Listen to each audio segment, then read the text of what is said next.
Anyway, he goes out because he wants to check his car because he sees these gangbangers there. And when he goes out to check his car, not only was there a guy on top of his car, there was a guy in his truck. You can imagine they had a few words, right? Well, they chased the guy down and they shot him in the back and they killed him. Is there any liability on the part of management? Let's look first at what? Duty. Is there a duty? Yes. One of reasonable care. Did they breach it? Don't know. How do you analyze it? First one, but for their actions or inactions, would this have happened? Probably not, based on what has happened in the past. Okay? Wouldn't proof be an issue if there's cameras or if there was recorded stuff by the security guard stating everything that's going on? No, the second time. I'm gonna take that part and we're gonna hit that at the end of this because that wasn't part of this, but that's an important question that I want to get to. Was it foreseeable that this would have happened? Yes. Maybe. Maybe this, gangs and cars and It's theft. occurred 3 times, 4 times. You had some problems, so yeah, and they held them liable. Okay, so that's a difficult situation, but we get our law out of it, and I want to tell you what the law is. This is the Martinez Miranda. Okay, and this is what it is. If you knew or should have known about a danger or peril on the property, and you don't take reasonable steps to eliminate the danger or peril, you will be liable. Okay, and when they come after you, they come after everybody. How many attorneys do you think there are in the United States? Too many. Too many. That's all I know. 1 million. 1 million attorneys looking to take money from someone. Okay? You ever heard about the attorney with the glass eye? How do you tell when an attorney has a glass eye? How do you tell which one's the glass one? The one that's looking at you. It's the one with the warm, caring look. So they're all looking for some money. All right. Okay, so you understand Miranda as it relates to Martinez, right?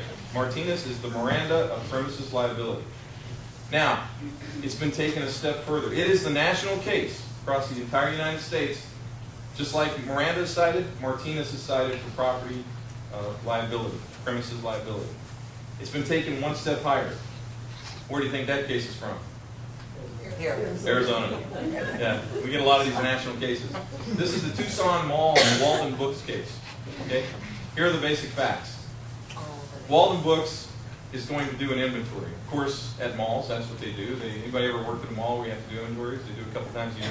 Okay, everybody loves inventory time because you can get over there. So anyway, they're doing this, and they tell the mall security, hey, we're going to be doing this, and people are going to be leaving in the early morning hours.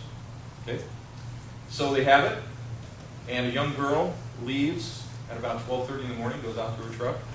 2 guys abduct her, take her to the desert, they rape her, and they put 2 bullets in the back of her head. Okay, question is there any liability on the part of the property owner or on the part of Walden Books? Was Tucson Mall responsible in any way? Is Walden Books responsible in any way? Okay, think about how you analyze it now.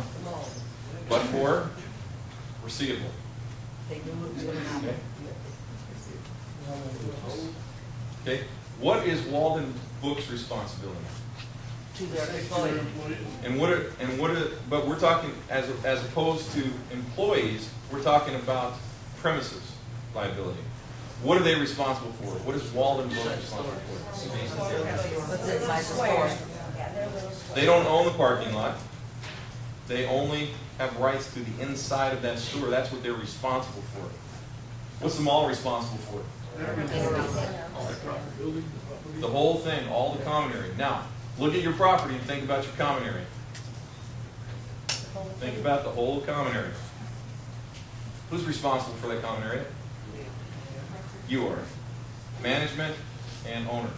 You're responsible for your common area. Courts held that Tucson Mall was basically responsible in some way, that there was some contributory negligence there because they weren't taking care of their property properly. Goes to your idea of cameras. That may be an issue that they get into. But basically, if you own the common area, you're responsible for it. And here's what the court comes out with. The bottom line that you take out of that decision is whatever you need, you must have.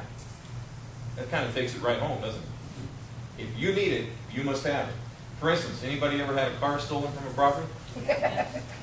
Okay. Anybody ever had 3 in a month stolen from a property? Yes. If you got 3 a month stolen from a property, you have a premises liability problem for which you must remedy. Because if you know or should have known about a danger or peril on the property and you fail to take a remedy, you can be liable. Okay?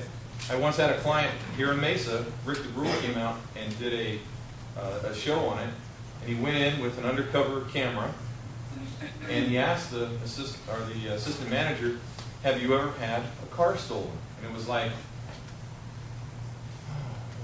"You know, I remember we had one time. Yeah, I can't remember exactly. That month they had 9 stolen." It didn't go too well on TV. So, you know, you go into these apartment communities and you see the little shack, you know, sitting there. You see a plant in there, you know. You know, if you go East Mesa, you see a little guy come out with a clipboard, right? You know, if that's what you need to stop it, then that's what you have to have.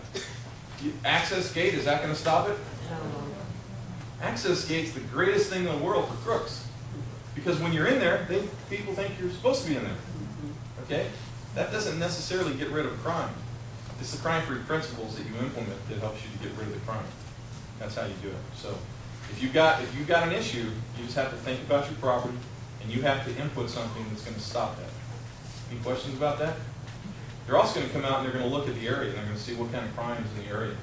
And they're going to associate that with you and your knowledge of it that you either knew or should have known about the crime in the area.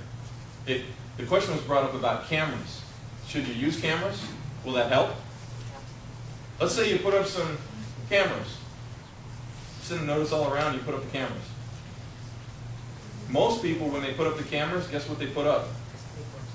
Dummy cameras. They're not actually real. They're just plastic cameras. If you do that, you will have more liability. Why?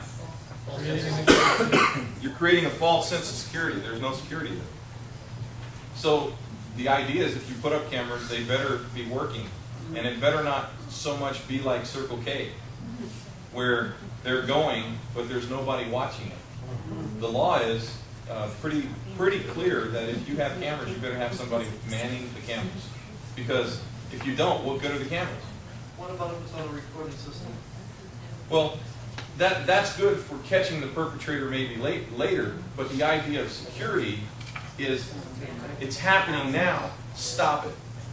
So if you have a property that just got cameras on a videotaping system, you can see throughout the day if someone's in the office because it's set up in an office, but yet nobody is watching this after any other particular time once everyone leaves the office, that's an issue? Could be a big issue. Unless your residents know exactly what's happening with your cameras.